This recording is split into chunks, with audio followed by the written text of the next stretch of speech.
Your generosity fuels all of Westside's efforts to make disciples, equip families, and share Christ's love here and around the world. Thank you. Yeah, I was angry with God. I felt like he wasn't there at times. I was, alone, trying to figure out this was not the way it was supposed to happen. Todd and I were married in 1997. We got married a little later in life, and thought we'd do the traditional, get pregnant, have 2 or 3 kids thing, and that plan just wasn't working or didn't happen for us.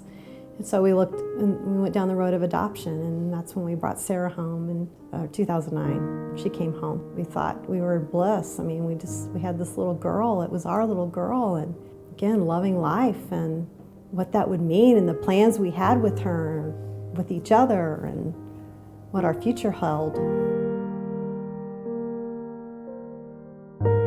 What we thought was going to be an ordinary day of going to work, coming home, it was going to be pasta night.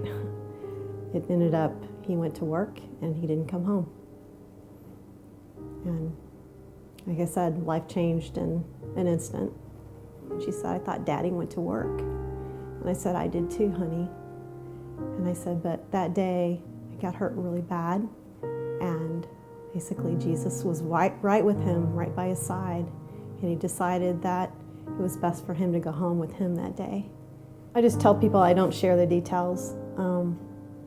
I don't want people to focus on what happened. I want people to focus more on where we've gone from here. That day, Westside just surrounded us, surrounded our family. We had Jim Heat and Dan Sutherland. People just came and surrounded us that day, and the community within the church, praying for us, I know. People I didn't even know probably praying for us that day. And months after as well. Really, I had to decide, okay, I've been walking this walk faith, but this is a real test. And am I going to keep walking? Or am I going to say, this isn't what I thought was going to happen. Why would God do this?